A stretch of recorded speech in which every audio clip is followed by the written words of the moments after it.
सभी दोस्तों को नमस्कार। मैं आपका दोस्त रॉको रूप से आपके चैनल योर सक्सेस में आपका हार्दिक स्वागत है। आज का जो क्वेश्चन है बाल विकास एवं शिक्षा सार, जी मैं बात कर रहा हूँ चाइल्ड डेवलपमेंट एंड पेडागोजी पर आधारित है।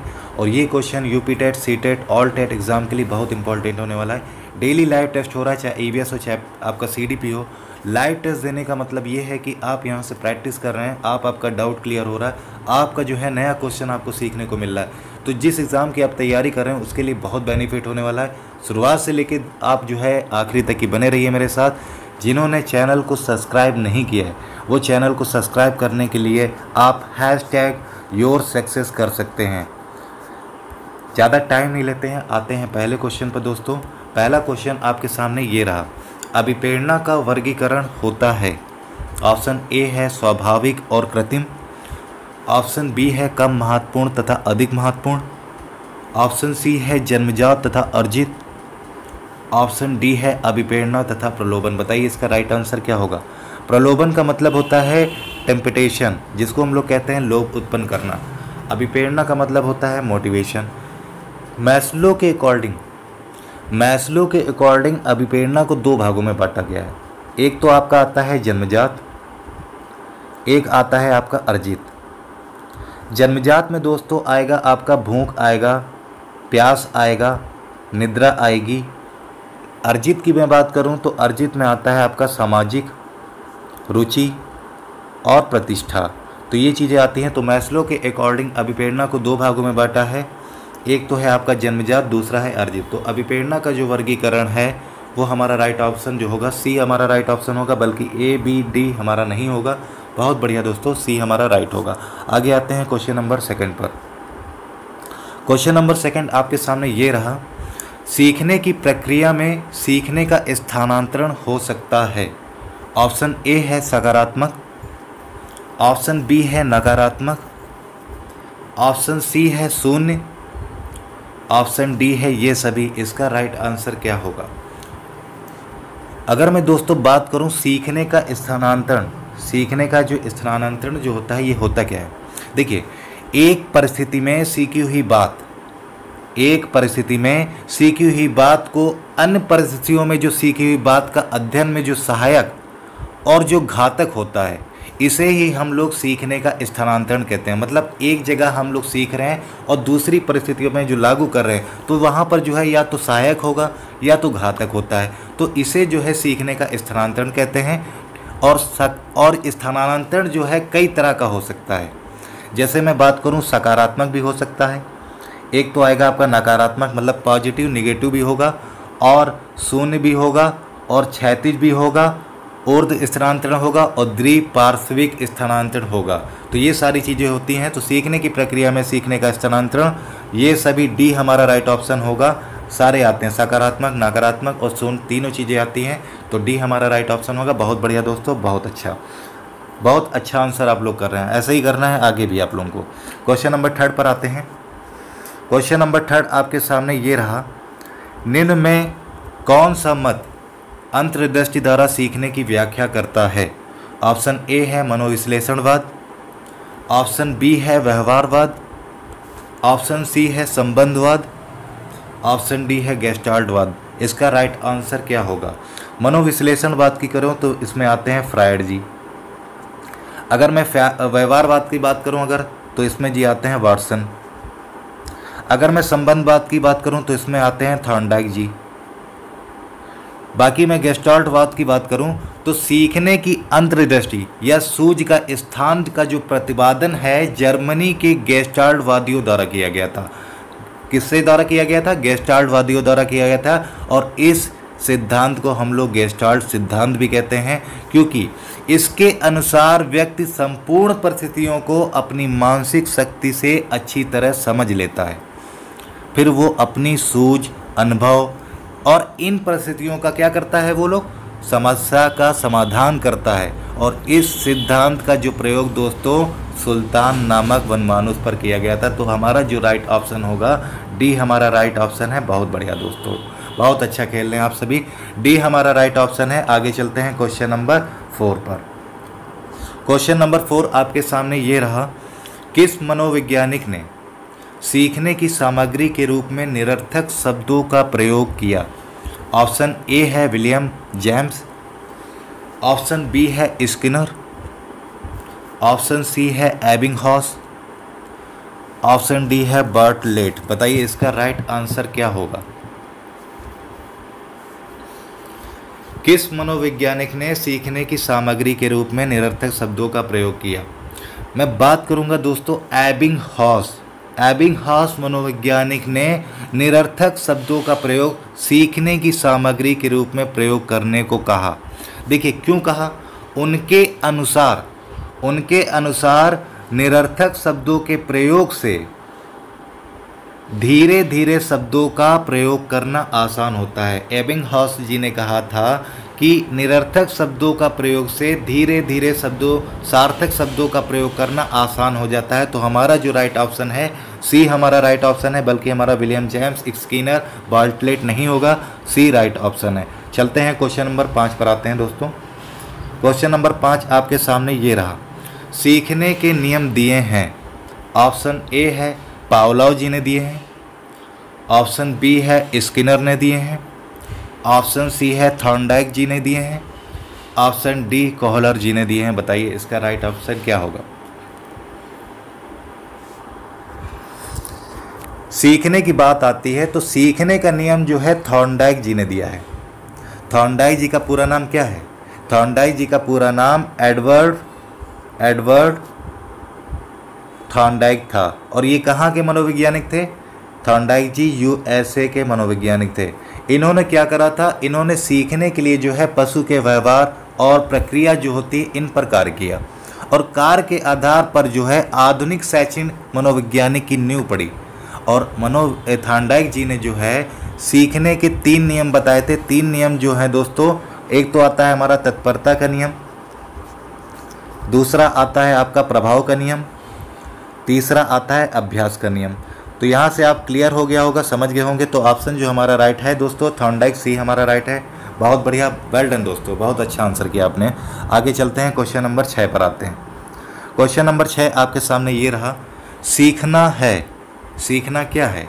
ऑप्शन ए है व्यवहार में परिवर्तन, ऑप्शन बी है अनुभव तथा अभ्यास का परिणाम, ऑप्शन सी है व्यवहार में अपेक्षाकृत स्थायी परिवर्तन, ऑप्शन डी है उपरोक्त सभी। इसका राइट ऑप्शन क्या होगा आप लोग कमेंट करिए दोस्तों। अधिगम क्या है, अधिगम को ही हम लोग सीखना कहते हैं। और अधिगम जो है एक सतत रूप से चलने वाली प्रक्रिया होती है, जो कहाँ से प्रारंभ होती है, जन्म से प्रारंभ होती है, और ये कहाँ तक चलती है, मृत्यु तक की चलती है। जब तक हम लोग जीवित हैं तब तक चलती है। और सीखने की गति में दोस्तों वातावरण के अनुरूप में परिवर्तन होता है। अधिगम प्रक्रिया में 2 तत्व होते हैं। 2 तत्व कौन से होते हैं, एक तो आता है दोस्तों आपका परिपक्व, और सेकंड जो होता है आपका पूर्व अनुभव से प्राप्त परिणाम। ठीक है, तो हमारा जो सीखना हो गया, एक हमारा व्यवहार में परिवर्तन भी होता है, अनुभव तथा अभ्यास का परिणाम भी होता है, तीसरा व्यवहार में अपेक्षाकृत स्थायी परिवर्तन भी होता है, और डी हमारा जो राइट ऑप्शन होगा उपरोक्त सभी सारी चीज़ें हैं। सीखने में सारी चीज़ें आती हैं, तो डी हमारा राइट ऑप्शन होगा। बहुत बढ़िया दोस्तों, बहुत उम्दा, बहुत ज़बरदस्त, डी हमारा राइट ऑप्शन है। आगे चलते हैं क्वेश्चन नंबर 7 पर।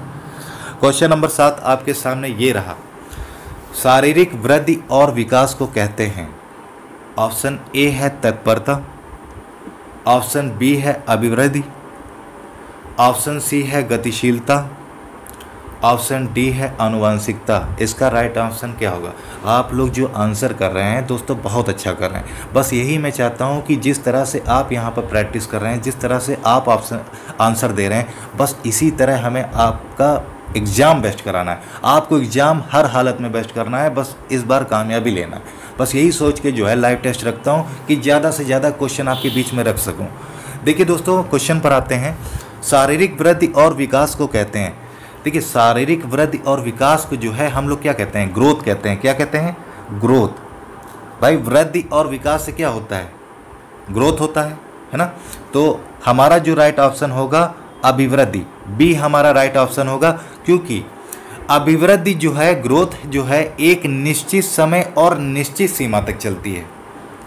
और शारीरिक विकास की अगर मैं बात करूं तो ये भी जो है एक निश्चित समय और सीमा के अंतर्गत आता है। ठीक है, आपने देखा क्या है, एक निश्चित समय के लिए जो है हमारा जो है वृद्धि होती है और विकास भी होता है ना। तो ये चीज़ से समझ सकते हैं आप लोग क्यों, तो यहाँ पर जो राइट ऑप्शन होगा शारीरिक और विकास को कहते हैं अभिवृद्धि, बल्कि तत्परता और गतिशीलता और अनावश्यकता नहीं होगा। बी हमारा राइट ऑप्शन होगा। बहुत बढ़िया दोस्तों, बहुत ज़बरदस्त, बी हमारा राइट ऑप्शन है। यहाँ पर आगे चलते हैं, क्वेश्चन नंबर 8 पर आते हैं। चिंतन संज्ञानात्मक पक्ष में एक मानसिक क्रिया है, यह कथन दिया गया है। ऑप्शन ए है जॉन डीवी द्वारा, ऑप्शन बी है गिलफोर्ड द्वारा, ऑप्शन सी है क्रूज द्वारा, ऑप्शन डी है रॉस द्वारा। इसका तो बिल्कुल डायरेक्ट आंसर बताना है। चिंतन संज्ञानात्मक पक्ष में एक मानसिक क्रिया है, ये कथन किसने दिया है? अगर मैं दोस्तों, जब तक आप लोग आंसर करिए, हम लोग एक चीज़ बता दें। संज्ञान की मैं बात करूं तो संज्ञान क्या होता है? संज्ञान जो है हमारी मानसिक प्रक्रिया को संबोधित करता है, जिसमें क्या होता है, चिंतन होता है, स्मरण होता है, अधिगम होता है, भाषा का प्रयोग होता है, ये सारी चीज़ें आती हैं, ठीक है। और शिक्षण को सीखने की प्रक्रिया में संज्ञानात्मक पक्ष पर बल देता है, क्योंकि इसका जो अर्थ होता है दोस्तों, अवधारणा और फैक्ट पर बल देना। तो यहाँ पर क्वेश्चन पर जब हम आते हैं, चिंतन संज्ञानात्मक पक्ष में एक मानसिक क्रिया है, ये रॉस के अकॉर्डिंग, मतलब रॉस जी ने ये बोला है। डी हमारा राइट ऑप्शन होगा, बल्कि हमारा जॉन डीवी, गिलफोर्ड और क्रूज द्वारा नहीं होगा। रॉस हमारा राइट ऑप्शन होगा, डी हमारा राइट ऑप्शन होगा। बहुत बढ़िया दोस्तों, बहुत ज़बरदस्त। आगे आते हैं क्वेश्चन नंबर 9 पर। क्वेश्चन नंबर 9 आपके सामने ये रहा। बाल मनोविज्ञान के आधार पर कौन सा कथन सर्वोत्तम है? इसमें से आपको सर्वोत्तम बताना है। ऑप्शन ए है सारे बच्चे एक जैसे होते हैं, ऑप्शन बी है कुछ बच्चे एक जैसे होते हैं, ऑप्शन सी है कुछ बच्चे विशिष्ट होते हैं, और ऑप्शन डी है प्रत्येक बच्चा विशिष्ट होता है। इसका राइट ऑप्शन क्या होगा? बाल मनोविज्ञान की अगर दोस्तों मैं बात करूं तो बाल मनोविज्ञान के अंतर्गत बालक के उस विकास का हम लोग अध्ययन करते हैं जो बालक के जन्म से लेकर परिपक्व अवस्था तक होती है। और बालक में अगर मैं बात करूं तो सारे बच्चे एक जैसे होते नहीं, कुछ बच्चे एक जैसे होते हैं, ये भी नहीं, कुछ बच्चे विशिष्ट होते हैं, ये भी नहीं, प्रत्येक बच्चा विशिष्ट होता है। तो ऑप्शन जो हमारा राइट होगा दोस्तों, डी हमारा राइट ऑप्शन होगा, प्रत्येक बच्चा विशिष्ट होता है। बहुत सही, ठीक है, डी राइट ऑप्शन है। आगे चलते हैं, क्वेश्चन नंबर 10 पर आते हैं। क्वेश्चन नंबर 10 आपके सामने ये रहा। बाल मनोविज्ञान का केंद्र बिंदु है। ऑप्शन ए है अच्छा शिक्षक, ऑप्शन बी है बालक, ऑप्शन सी है शिक्षण प्रक्रिया, ऑप्शन डी है विद्यालय। बाल मनोविज्ञान का केंद्र बिंदु क्या है? बाल मनोविज्ञान की अगर मैं बात करूं दोस्तों, तो बाल मनोविज्ञान का जो मुख्य केंद्र होता है वो हमारा बालक होता है, क्योंकि इसके अंतर्गत बालक में जो हो रहे शारीरिक परिवर्तन और व्यवहार परिवर्तन, इसका ही तो अध्ययन हम लोग करते हैं, इसका ही तो परीक्षण किया जाता है, और इसके अनुसार पाठ्यक्रम का निर्धारण होता है ताकि उनका विकास पॉजिटिव मतलब सकारात्मक हो सके। तो बाल मनोविज्ञान का क्या केंद्र बिंदु की बात करें तो ऑप्शन हमारा बी राइट होगा। बहुत ज़बरदस्त, बहुत उम्दा, बहुत अच्छा। ऐसे ही आंसर करना है दोस्तों, बल्कि हमारा अच्छा शिक्षक, शिक्षण प्रक्रिया और विद्यालय नहीं होगा, बी हमारा राइट ऑप्शन होगा। आगे चलते हैं क्वेश्चन नंबर 11 पर। क्वेश्चन नंबर 11 आपके सामने ये रहा। अच्छी स्मृति की विशेषताएं हैं। ऑप्शन ए है शीघ्र पुनः स्मरण, ऑप्शन बी है शीघ्र पहचान, ऑप्शन सी है अच्छी धारणा, ऑप्शन डी है ये सभी। स्मृति की अगर मैं बात करूँ तो स्मृति क्या है? एक मेमोरी। तो इसका राइट ऑप्शन क्या होगा? मेमोरी हमारी क्या करती है? मेमोरी एक एबिलिटी होती है जिसके सहारे हम लोग क्या करते हैं, उद्देश्यपूर्ण कार्य किया जाता है, विवेकशील चिंतन किया जाता है, और वातावरण के साथ इसे प्रभावकारी ढंग से हम लोग समायोजन करते हैं। अच्छी स्मृति की अगर मैं बात करूं दोस्तों, तो शीघ्र पुनः स्मरण, तुरंत ही मतलब याद करना, तुरंत पहचानना, अच्छी धारणा करना, समायोजन करना, तो ये सभी आते हैं। तो हमारा जो राइट ऑप्शन होगा दोस्तों, डी हमारा राइट ऑप्शन होगा। बहुत उम्दा, बहुत ज़बरदस्त। ऐसे ही आंसर करना, ये चीज़ हमें मोटिवेट करता है दोस्तों। बहुत अच्छा कर रहे हो आप लोग। बस इसी तरह आपको एग्ज़ाम में करना है दोस्तों, बस यही हम चाहते हैं और कुछ नहीं। उम्मीद है आपसे बहुत, तो आप करके दिखाओगे। आते हैं क्वेश्चन नंबर 12 पर। क्वेश्चन नंबर 12 आपके सामने ये रहा। कौशल सीखने की पहली अवस्था है। ऑप्शन ए है यथार्थता, ऑप्शन बी है कल्पनाशीलता, ऑप्शन सी है समन्वय, ऑप्शन डी है अनुकरण, कौशल सीखने की पहली। कौशल का मतलब क्या होता है? कौशल का मतलब होता है स्किल। अगर मैं यथार्थता की बात करूं तो यथार्थता का मतलब होता है रियलिटी, मतलब सच्चाई। कल्पनाशीलता की बात करूं तो इसको इमेजिन बोलते हैं, सभी जानते हैं। समन्वय की बात करूं तो इसको बोलते हैं कोऑर्डिनेशन। क्या बोलते हैं? कोऑर्डिनेशन। अनुकरण की बात करें तो इसको बोलते हैं सिमुलेशन। तो इसका जो राइट ऑप्शन जो होगा दोस्तों, मैं बात करूं कि जन्म से ही जो है बालक अपने माता पिता और समाज के अन्य व्यक्तियों का क्या करता है? व्यवहार का अवलोकन करता है, और इन्हीं व्यवहार के क्या करता है? वो अनुकरण करता है, और इन्हीं व्यवहार को वो अपने पर लागू करता है। तो ये जो चीज़ कर रहा है, ये क्या कर रहा है? ये कौशल उत्पन्न कर रहा है, मतलब कौशल हासिल करने की है। ठीक है, कौशल हासिल करने की जो पहली अवस्था है दोस्तों, वो अनुकरण है। ठीक है, समझ गए यहाँ से? जब हम किसी चीज़ के व्यवहार को अपने पर लागू कर रहे हैं तो ये चीज़ क्या है? ये चीज़ जो है, योग्यता जो है हासिल करने की पहली अवस्था अनुकरण होती है। तो यहाँ से आप समझ गए होंगे हमारा जो राइट ऑप्शन होगा, डी राइट ऑप्शन होगा, अनुकरण मतलब सिमुलेशन। बहुत बढ़िया दोस्तों। ठीक है, आगे चलते हैं, क्वेश्चन नंबर 13 पर आते हैं। क्वेश्चन नंबर 13 आपके सामने ये रहा, मानसिक आयु के प्रत्यय का सर्वप्रथम प्रयोग किया। ऑप्शन ए है थॉर्नडाइक, ऑप्शन बी है गिलफोर्ड, ऑप्शन सी है स्पीयरमैन, ऑप्शन डी है बिनेट साइमन। इसका राइट ऑप्शन क्या होगा? अगर मैं व्यक्ति की मानसिक आयु की बात करूं, व्यक्ति की जो मानसिक आयु होती है वो हमारे व्यक्ति की जो है मानसिक आयु होती है, मानसिक विकास की अवस्था को बताती है। क्वेश्चन नंबर 13 पर आ चुके हैं दोस्तों। मानसिक आयु के प्रत्यय का सर्वप्रथम प्रयोग किया। ऑप्शन ए है थॉर्नडाइक, ऑप्शन बी है गिलफोर्ड, ऑप्शन सी है स्पीयरमैन, ऑप्शन डी है बिनेट साइमन। इसका राइट ऑप्शन क्या होगा? अगर मैं मानसिक आयु की बात करूं तो मानसिक आयु क्या होता है? किसी व्यक्ति की जो मानसिक आयु होती है उस व्यक्ति के मानसिक विकास की अवस्था को बताती है, और इसके आधार पर क्या होता है? बालक की जो मंद बुद्धि होती है, तीव्र बुद्धि होती है ना, तो इन सब चीज़ों का जो है वर्गों में इसका जो है विभाजित किया गया है। और मैं बात करूं 1905 में, समझिएगा यहाँ पर 1905 में बिने ने अपने सहयोगी साइमन के साथ मिलकर ये पहला सफल परीक्षण प्रयोग किया गया था। तो मानसिक आयु का जो संप्रत्यय का प्रतिपादन बिने के द्वारा किया गया है। ऑप्शन जो हमारा राइट ऑप्शन होगा दोस्तों, डी हमारा राइट ऑप्शन होगा, बल्कि हमारा थॉर्नडाइक, गिलफोर्ड, स्पीयरमैन नहीं है। ऑप्शन हमारा डी राइट ऑप्शन होगा। बहुत बढ़िया दोस्तों, आगे चलते हैं, क्वेश्चन नंबर 14 पर आते हैं। क्वेश्चन नंबर 14 आपके सामने ये रहा, शैशवावस्था के लिए उत्तम शिक्षण विधि है। ऑप्शन ए है मॉन्टेसरी विधि, ऑप्शन बी है खेल विधि, ऑप्शन सी है किंडरगार्टन विधि, ऑप्शन डी है ये सभी। इसका राइट ऑप्शन क्या होगा? रॉस के अकॉर्डिंग अगर मैं बात करूं तो 0 से 5 जो वर्ष की जो अवस्था होती है वो हमारी क्या होती है? शैशवावस्था। और इस अवस्था में बात करूं तो शिशु को मॉन्टेसरी विधि, किंडरगार्टन, खेल विधि, इन सब चीज़ों की क्या दी जाती है? शिक्षा दी जाती है। और वर्तमान में मैं बात करूं तो वर्तमान में प्ले वे स्कूल में इस तरह की शिक्षा अपनाई जा रही है। और मॉन्टेसरी विधि की अगर मैं बात करूं तो इसका तो प्रतिपादन सभी जानते हैं कि मौर्य मॉन्टेसरी ने करा था। और किंडरगार्टन की बात करूं तो फ्रोबेल जी आते हैं। तो शैशवावस्था के लिए जो उत्तम शिक्षण विधि है दोस्तों वो ये सभी है, सारे आते हैं इसमें। तो डी ऑप्शन हमारा यहाँ पर राइट होगा। बहुत बढ़िया, बहुत ज़बरदस्त। आगे आते हैं क्वेश्चन नंबर 15 पर।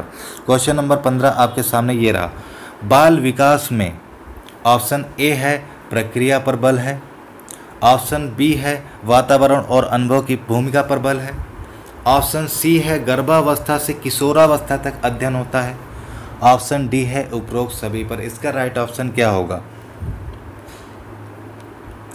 अगर मैं बाल विकास की बात करूं तो बाल विकास क्या है? एक व्यापक विचारधारा है जिसमें बालक जो है गर्भावस्था से लेकर किशोरावस्था तक शारीरिक और मानसिक के व्यवहारिक परिवर्तन का आकलन करता है। तो बाल्यावस्था की जो अवस्थाएं होती हैं दोस्तों, एक तो आता है आपका बाल विकास में, बाल्यावस्था में कितनी अवस्थाएं होती हैं?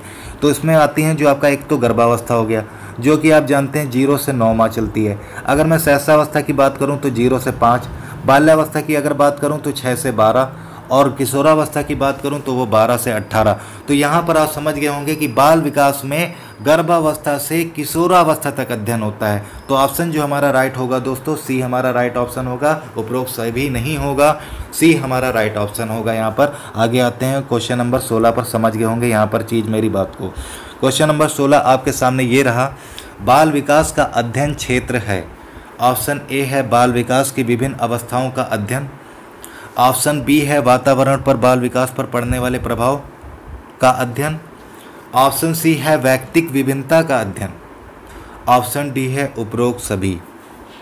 इसका राइट ऑप्शन क्या होगा? अगर मैं बाल विकास की बात करूं तो बाल विकास क्या है? बाल विकास जो है मनुष्य के जन्म से लेकर किशोरावस्था के अंत तक होने वाले जितने भी परिवर्तन है, चाहे जैविक हो चाहे मनोवैज्ञानिक हो, इन सब परिवर्तन को हम लोग बाल विकास कहते हैं। और इसके अंतर्गत क्या होता है? इसके अंतर्गत बालक जो है शारीरिक विकास और मानसिक और व्यवहारिक परिवर्तन, इन सब चीज़ों का अध्ययन किया जाता है ना। और साथ में व्यक्तित्व विभिन्नता का भी अध्ययन होता है। तो हमारा बाल विकास का जो अध्ययन क्षेत्र क्या बताता है? बाल विकास का अध्ययन क्षेत्र जो बताता है बाल विकास की विभिन्न अवस्थाओं का अध्ययन, ऑप्शन बी वातावरण पर बाल विकास पर पड़ने वाले प्रभाव का अध्ययन, ऑप्शन सी व्यक्तिक विभिन्नता का अध्ययन और ऑप्शन डी उपरोक्त सभी। तो हमारा जो राइट ऑप्शन होगा डी हमारा राइट ऑप्शन होगा, उपरोक्त सभी। तो बिल्कुल सही आपने आंसर दिया है। आगे चलते हैं क्वेश्चन नंबर 17 पर। क्वेश्चन नंबर 17 आपके सामने ये रहा, बिने साइमन परीक्षण द्वारा मापन किया जाता है। ऑप्शन ए है समान बुद्धि का, ऑप्शन बी है विशिष्ट बुद्धि का, ऑप्शन सी है अभिवृद्धि का, ऑप्शन डी है अभिक्षमता का। इसका राइट ऑप्शन क्या होगा? अगर मैं बात करूं कि विशिष्ट और व्यक्तिगत बुद्धि परीक्षण का मापन जो है बिने साइमन बुद्धि परीक्षण द्वारा किया गया था 1905 में बिने साइमन नामक 2 वैज्ञानिक द्वारा इस परीक्षण की शुरुआत की थी। एक तो थे बिने और दूसरे कौन है? साइमन, है ना। तो 2 मनोवैज्ञानिक द्वारा इस परीक्षण की शुरुआत की गई थी। तो जो ऑप्शन हमारा जो राइट होगा विशिष्ट बुद्धि का, बिने साइमन परीक्षण द्वारा जो मापन किया गया है दोस्तों वो हमारा विशिष्ट बुद्धि, ऑप्शन बी हमारा राइट होगा। बल्कि हमारा अभिवृद्धि ग्रोथ नहीं है, अभिक्षमता नहीं है और समान बुद्धि नहीं है। तो हमारा जो राइट ऑप्शन है बी। आगे चलते हैं क्वेश्चन नंबर 18 पर। क्वेश्चन नंबर 18 आपके सामने ये रहा, संवेगात्मक विकास को प्रभावित करने वाले कारक हैं। ऑप्शन ए है शारीरिक स्वास्थ्य, ऑप्शन बी है मानसिक योग्यता, ऑप्शन सी है थकान, ऑप्शन डी है ये सभी। इसका राइट ऑप्शन क्या होगा? संवेगात्मक विकास को प्रभावित करने वाले कारक। संवेगात्मक की अगर मैं बात करूं तो संवेगात्मक विकास को परिवर्तन जो होता है, जो तात्पर्य होता है वो उसका व्यवहार परिवर्तन से। जैसे मैं बात करूं, जैसे परिस्थितियां आती हैं तो बालक क्या करता है? बालक जो है परिस्थितियों के अनुसार जो है अपने व्यवहार को प्रदर्शित करता है। समझिएगा, जैसे मान लीजिए कि जैसे भी परिस्थितियाँ आ रही, बालक क्या करता है? अपने व्यवहार को जो है परिवर्तन करना चालू कर देता है। और संवेगात्मक विकास में जो है भैया आंतरिक और बाह्य दोनों चीज़ें प्रभावित होती हैं, दोनों कारण आते हैं। और इसमें जो है शारीरिक आपका स्वास्थ्य आता है, दूसरी चीज़ मानसिक योग्यता भी आती है, थकान भी आती है और परिस्थितियाँ भी आती हैं। तो सारी चीज़ें आती हैं संवेगात्मक विकास को जो प्रभावित करते हैं सभी, मतलब डी ऑप्शन हमारा यहाँ पर राइट होगा। आगे चलते हैं क्वेश्चन नंबर 19 पर। बहुत बढ़िया। क्वेश्चन नंबर 19 आपके सामने ये रहा, सामाजिक प्रत्याशाओं के अनुरूप व्यवहार की योग्यता का अधिगम सामाजिक विकास कहा जाता है। ये कथन किसका है? ऑप्शन ए है हरलॉक का, ऑप्शन बी है टीपी नन का, ऑप्शन सी है मैकडूगल का, ऑप्शन डी है रॉस का। इसका राइट ऑप्शन क्या होगा? सामाजिक प्रत्याशाओं,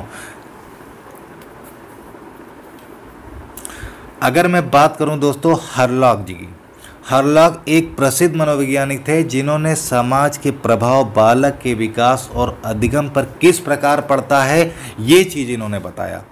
हरलॉक के अनुसार जो है मैं बता दूं आपको, सामाजिक प्रत्याशाओं के अनुरूप व्यवहार की योग्यता का अधिगम सामाजिक विकास कहा जाता है। तो राइट ऑप्शन जो हमारा है हरलॉक द्वारा। तो ये कथन जो है हरलॉक ने दिया था, बल्कि टीपी नन, मैकडूगल, रॉस द्वारा नहीं है। ऑप्शन हमारा जो राइट ऑप्शन है दोस्तों, ए हमारा राइट ऑप्शन है। स्टेटमेंट था इसलिए ज़्यादा चीज़ें क्लियर नहीं करी, तो हमारा जो राइट ऑप्शन ए है। बहुत बढ़िया, आगे चलते हैं, क्वेश्चन नंबर 20 पर आते हैं। क्वेश्चन नंबर 20 आपके सामने ये रहा, सीखने का सर्वाधिक उपयुक्त अर्थ है। ऑप्शन ए है कौशल अर्जन, ऑप्शन बी है ज्ञानार्जन, ऑप्शन सी है व्यवहार में परिमार्जन, ऑप्शन डी है व्यक्तिक समायोजन। इसका राइट ऑप्शन क्या होगा? देखिए, लाइक शेयर में आप लोग दोस्तों बहुत कंजूसी करते हैं, तो लाइक शेयर में जो है आप लोग कर दिया करें। व्हाट्सएप है आपका, ऐप भी है, हर जगह है ना, इसको जो है शेयर कर दिया करें, है ना। तो ये सारी चीज़ें थोड़ा सा ध्यान रखिया करिए। देखिए, अधिगम की दोस्तों अगर मैं बात करूं तो सीखने का जो मुख्य उद्देश्य क्या होता है? सीखने का जो मुख्य उद्देश्य है बालक के व्यवहार में परिवर्तन लाना, क्योंकि परिस्थितियों के अनुसार जो है खुद को समायोजित करना भी एक कौशल का विकास हो सके। ये सारी चीज़ें आप समझिए। सीखने का जो सर्वाधिक है भाई, व्यवहार में जब परिवर्तन लाएंगे तो परिस्थितियों के अनुसार जो बच्चा समायोजित करता है, तो सीधी सी बात है कौशल का विकास हो रहा है। तो कौशल अर्जन तो है, व्यवहार में परिवर्तन ही में आ गया। ज्ञान तभी हो सकता है, व्यक्तिक समायोजन की तो बात हो नहीं रही। तो सीखने का जो सर्वाधिक उपयुक्त अर्थ है वो व्यवहार में परिवर्तन। हमारा जो राइट ऑप्शन होगा सी हमारा राइट ऑप्शन होगा। बहुत बढ़िया दोस्तों, बहुत उम्दा, बहुत ज़बरदस्त। आगे चलते हैं क्वेश्चन नंबर 21 पर। क्वेश्चन नंबर 21 आपके सामने ये रहा, वाणी दोष नहीं है। ऑप्शन ए है ध्वनि परिवर्तन और अस्पष्ट उच्चारण, ऑप्शन बी है धीमी या तेज गति से बोलना, ऑप्शन सी है हकलाना और तुतलाना, ऑप्शन डी है उपरोक्त सभी। इसका राइट ऑप्शन क्या होगा ये हमें कमेंट बॉक्स में जल्दी बताइए, जल्दी आंसर करिए, जल्दी कमेंट करिए आप लोग दोस्तों। देखिए, वाणी दोष का मतलब क्या होगा? वाणी दोष का मतलब होता है कि अपनी बात को स्पष्ट मतलब सही ढंग से नहीं कह पाना। जैसे क्या होता है कि हम अपनी बात को नहीं कह पाते हैं, तो इसका कारण कई होता है। जैसे मैं हकलाता हूँ, है ना, और तुतलाता हूँ, तो ये शब्दों का जो सही उच्चारण नहीं हो पा रहा है, यही तो वाणी दोष है। अगर मैं यहाँ पर देखिए क्वेश्चन क्या कह रहा है, वाणी दोष नहीं है भाई, ध्वनि परिवर्तन और अस्पष्ट उच्चारण ये तो वाणी दोष में आ गए, और हकलाना तुतलाना ये भी आ गया। लेकिन धीमी या तेज गति से बोलना ये जो है वाणी दोष में नहीं आता है। तो ऑप्शन हमारा जो राइट होगा बी हमारा राइट होगा, उपरोक्त सभी नहीं होगा, बी हमारा राइट ऑप्शन होगा। आगे चलते हैं दोस्तों 22 पर। ये चीज़ समझ में आ गई होगी आपको। क्वेश्चन नंबर 22 आपके सामने ये रहा, प्राथमिक स्तर पर मूल्यों की शिक्षा देने की सर्वोत्तम विधि है। ऑप्शन ए है मूल्य के महत्व को बताना, ऑप्शन बी है मूल्य के पालन न करने पर दंडित करना, ऑप्शन सी है अध्यापक के व्यवहार में मूल्य स्थापन, ऑप्शन डी है उपरोक्त सभी। तो बताइए इसका राइट ऑप्शन क्या होगा? अगर मैं बात करूं, शिक्षा द्वारा जो है उन सार्वजनिक शाश्वत मूल्यों का विकास होना चाहिए जो हम लोगों को एकता की ओर ले जा सके।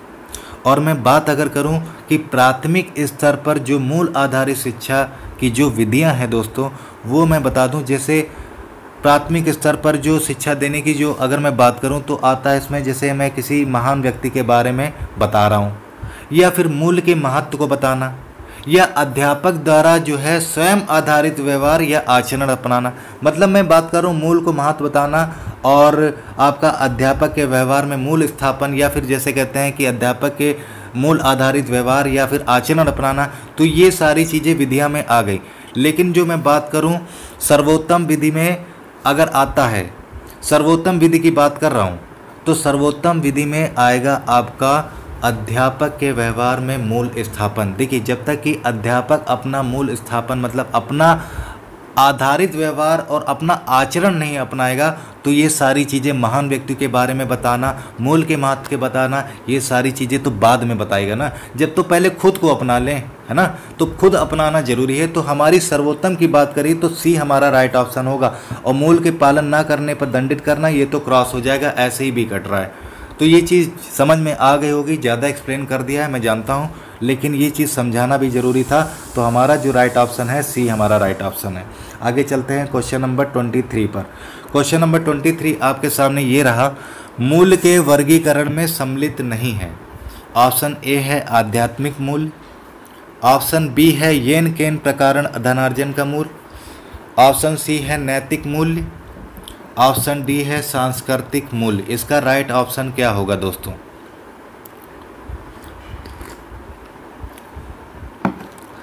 अगर मैं मूल्य का तात्पर्य बताऊं, मूल्य का तात्पर्य जो होता है दोस्तों, मानव जीवन के पॉजिटिव फैक्ट के लोगों को प्रभावित करते हैं।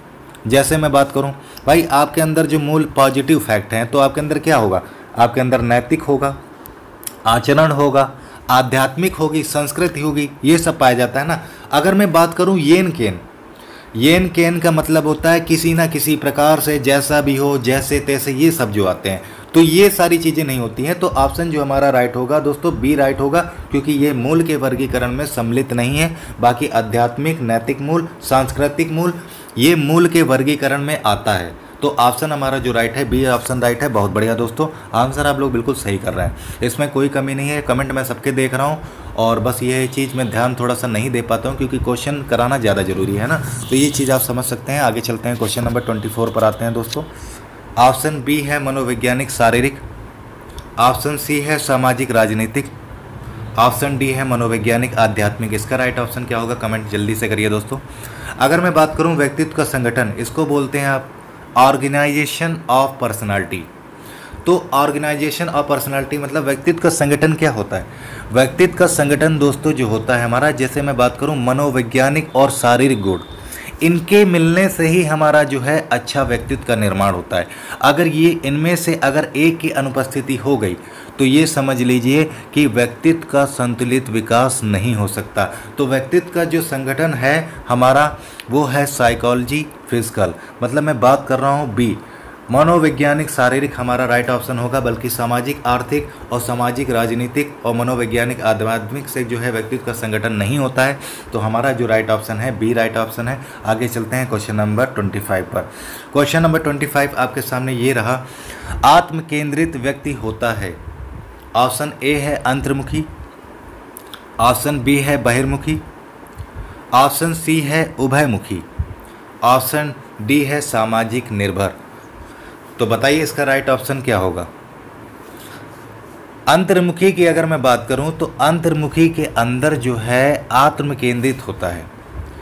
अंतर्मुखी व्यक्ति क्या करता है? वो अकेले में रहना ज़्यादा पसंद करता है, और जो बाहरी जो परिस्थितियां होती हैं ना, उसको जो है खुद में समायोजित करने में कठिनाई महसूस होती है।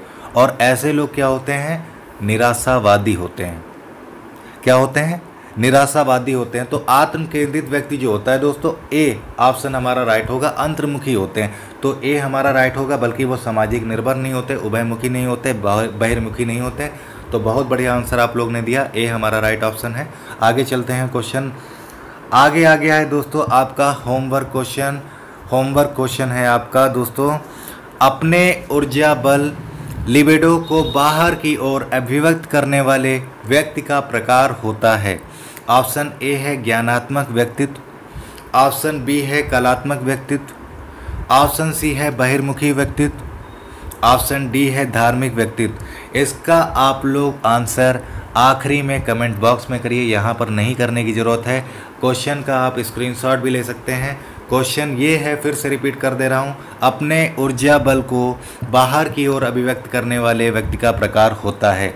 तो इसका आंसर आप लोगों को बताना है ABCD में क्या होने वाला है, आप लोग लास्ट में कमेंट बॉक्स में बताइए। बाकी दोस्तों मैं एक चीज़ बता दूं, जो आपका लाइव टेस्ट होता है इसकी PDF आपको कमेंट बॉक्स में देखिएगा, डिस्क्रिप्शन में आपको मिल जाएगी, वहाँ पर लिंक होगा, वहाँ से आप लोग डाउनलोड भी कर सकते हैं PDF, क्योंकि प्रैक्टिस करना बहुत ज़रूरी है। और लाइव टेस्ट आप लोग डेली दीजिए। यहाँ पर दोस्तों क्वेश्चन 25 समाप्त होते हैं। और आप लोगों को बहुत बहुत धन्यवाद। घर पे रहिए, सेफ रहिए, और ज़्यादा से ज़्यादा दोस्तों सब्सक्राइब करवाएँ, लाइक करें, शेयर करें। सब्सक्राइब करने के लिए मैं बार बार बता चुका हूँ, आप यूट्यूब पर #YourSuccess आप सर्च करिए, वहाँ पर आप जो है सब्सक्राइब कर सकते हैं।